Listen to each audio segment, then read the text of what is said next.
All right, to the problem of rust now. A lot of vehicles in our wintry weather have to deal with that, of course, and trying to prevent your ride from rusting can be a costly endeavor. So is it worth rust proofing, and what's the best way to do it? Global Sean O'Shea is investigating in tonight's Consumer SOS. You can blame what's put on the road for what's left under your car. Salt leads to rust, and this vehicle is barely 5 years old, which is why more and more mechanics are recommending rust proofing, even if your car is already showing the signs of rust. It's a very good idea because it'll stop whatever rust is starting, it'll keep it dormant, and it'll extend the life of your vehicle.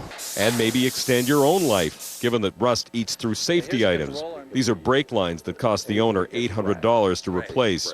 And as municipalities opt more and more to use brine instead of salt to melt ice, drivers are seeing more damage down under. Brake lines, fuel lines, emergency brake cables, wiring harnesses. All those repairs are almost made zero as long as you spray your vehicle every year. At an annual cost of under $150. But all rust proofing is not created equal. The chemical is different, the price you pay is different, the warranty is different, but most important, the results can be different. Beware some of the treatments offered by new car dealers. You've got to be careful that you don't get a wax type product that basically goes on and hardens, because it'll trap moisture in air pockets. That could actually accelerate the rust, not slow it down. As for warranties, Krown won't raise the annual price of treatment and guarantees its effectiveness, provided you don't forget to get the work done. As long as you keep on spraying, we ensure your car will remain rust-free. What stops many from buying treatments Is the drip. Corrosion-free doesn't leave a mess, but Krown products could, even though dealers make sure to wash the car thoroughly after it's been applied.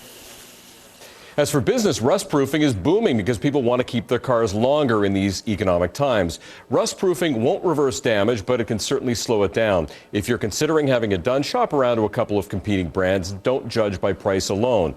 That said, new car dealers frequently charge $600 or more for rust protection. They farm out the work to outside suppliers, and chances are you can get a less expensive job done by finding a provider yourself.